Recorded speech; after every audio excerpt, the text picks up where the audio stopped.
vous parler des Israélites,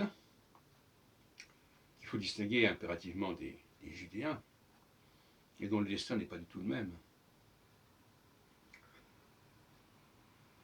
Le sionisme est lié justement à cette problématique et cette dualité entre Israélites et Judéens.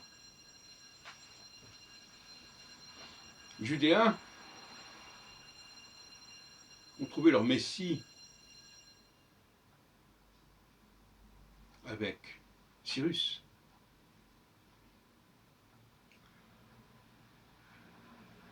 Et donc par conséquent, ils n'ont besoin de personne pour être rassemblés.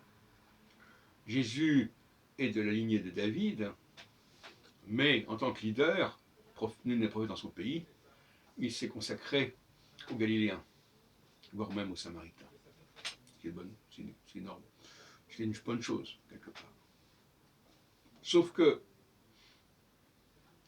est-ce que le rassemblement des Israélites en terre d'Israël est une bonne chose? Pas certain.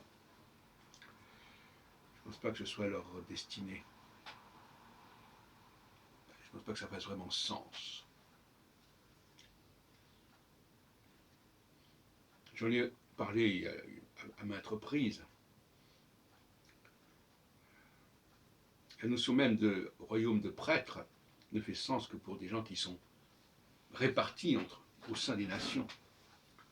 On ne voit pas des prêtres ensemble dans un seul et même lieu, ça n'a aucun sens. Un prêtre doit être entouré de ses ouailles, et donc par conséquent, il ne peut pas être entouré d'autres prêtres. Ça, c'est une question de bon sens, effectivement. Alors donc, il y a un rassemblement virtuel, effectivement, complexe à comprendre, mais qui est clarifié par les antisémites eux-mêmes, qui observent le phénomène, qui notent, effectivement, que tous ces juifs dispersés appartiennent à un seul et même ensemble. Même si les juifs eux-mêmes, je dis les juifs, les israélites, n'en sont pas conscients. Et ils ne sont pas conscients de former quelque chose de précis, par-delà des problématiques religieuses qui sont assez aléatoires et variables. Tant il y a une diversité de rapport à la loi. Et alors,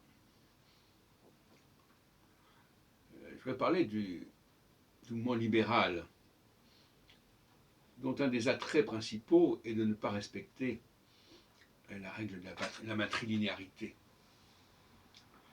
Et